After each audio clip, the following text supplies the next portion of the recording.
สวัสดีค่ะกลับมาพบกับพยากรณ์อากาศบริเวณภาคใต้ฝั่งตะวันออกค่ะประจำวันพฤหัสบดีที่5กุมภาพันธ์2519ค่ะวันนี้ลักษณะอากาศภาคใต้ฝั่งตะวันออกจะเป็นหรือมั้งมาติดตามพร้อมๆกันค่ะ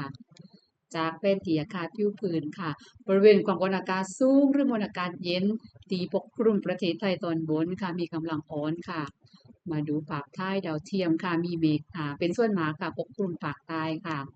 มาดูเรดาร์ชุมพรค่ะตรวจพบกลุ่มฝนกำลังอ่อนถึงปานกลางค่ะห่างจากฝั่งจังหวัดชุมพรค่ะแนวโน้มการเคลื่อนตัวก็จะเคลื่อนตัวเข้าหาฝั่งค่ะมาดูเรดาร์สติงพาค่ะตรวจพบกลุ่มฝนกำลังอ่อนถึงปานกลางค่ะห่างจากฝั่งบริเวณจังหวัดนครศรีธรรมราชค่ะการเคลื่อนตัวก็จะเคลื่อนตัวเข้าหาฝั่งเช่นเดียวกันค่ะมาดูรายงานอุณหภูมิภาคใต้ฝั่งตะวันออกค่ะอุณหภูมิสูงสุดเมื่อวานนี้ค่ะวัดได้34.0องศาเซลเซียส ที่อำเภอชวางจังหวัดนครศรีธรรมราชค่ะส่วนอุณหภูมิต่ำสุดเมื่อเช้านี้ค่ะวัดได้ 19.5 องศาเซลเซียสที่ตำบลหนองพรับอำเภอหัวหินจังหวัดประจวบคีรีขันธ์ค่ะมาดูรายงานฝนสถานีที่ชั่วโมงของภาคใต้ฝั่งตะวันออกค่ะตั้งแต่เวลา 7 โมงเช้าของเล็กว่าจนถึงเวลา 7 โมงเช้าวันนี้ค่ะภาคใต้ฝั่งตะวันออกค่ะมีฝนเล็กน้อยบางแห่งค่ะโดยวัดฝนสูงสุดได้ 13.4 มิลลิเมตรค่ะที่ตำบลบางจากอำเภอเมืองจังหวัดนครศรีธรรมราชค่ะ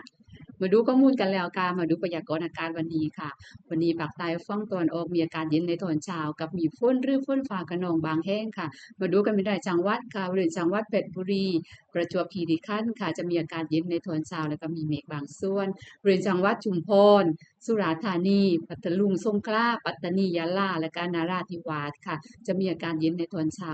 แล้วก็มีฝนเล็กน้อยบางแห่งค่ะส่วนจังหวัดนครศรีธรรมราชค่ะ จะมีอาการเย็นในตอนเช้าแล้วก็มีฝนร้อยละ20ของพื้นที่ค่ะอุณหภูมิต่ำสุดก็อยู่ในช่วง20ถึง26องศาเซลเซียสส่วนอุณหภูมิสูงสุดก็อยู่ในช่วง29ถึง34องศาเซลเซียสค่ะมาดูคลื่นลมบริเวณอ่าวไทยวันนี้ค่ะตั้งแต่จังหวัดสุราษฎร์ธานีขึ้นไปค่ะเป็นลมตะวันออกเฉียงเหนือความเร็ว15ถึง35กิโลเมตรต่อชั่วโมงค่ะทะเลมีคลื่นสูง1ถึง2เมตรค่ะบริเวณที่มีฝนฟ้าคะนองคลื่นก็จะสูงมากกว่า2เมตรค่ะ ส่วนตั้งแต่จังหวัดนครศรีธรรมราชลงมาก็เป็นลมตะวันออกเฉียงเหนือความเร็ว20ถึง35กิโลเมตรต่อชั่วโมงค่ะทะเลมีคลื่นสูงประมาณ2เมตรค่ะก็ขอให้พี่น้องชาวเรือค่ะเดินเรือโดยความระมัดระวังค่ะและก็หลีกเลี่ยงบริเวณที่มีฝนฟ้าคะนองด้วยค่ะมาดูคาดหมายสภาวะอากาศ7วันข้างหน้าค่ะระหว่างวันที่5ถึง11กุมภาพันธ์ค่ะภาคใต้ฝั่งตะวันออกตอนบนค่ะวันที่5ถึงวันที่7กุมภาค่ะ จะมีอากาศเย็นในตอนเช้าแล้วก็มีฝนอยู่ในเกณฑ์ร้อยละ10ถึง20ของพื้นที่ค่ะส่วนวันที่8กุมภาถึง11กุมภาค่ะจะมีอากาศเย็นในตอนเช้าแล้วก็มีฝนเพิ่มขึ้นค่ะ30ถึง40ของพื้นที่ค่ะมาดูภาคใต้ฝั่งตะวันออกตอนหลังกันบ้างค่ะตั้งแต่วันที่5กุมภาถึง11กุมภาเลยค่ะจะมีอากาศเย็นในตอนเช้าแล้วก็มีฝนอยู่ในเกณฑ์ร้อยละ10ถึง20ของพื้นที่ค่ะ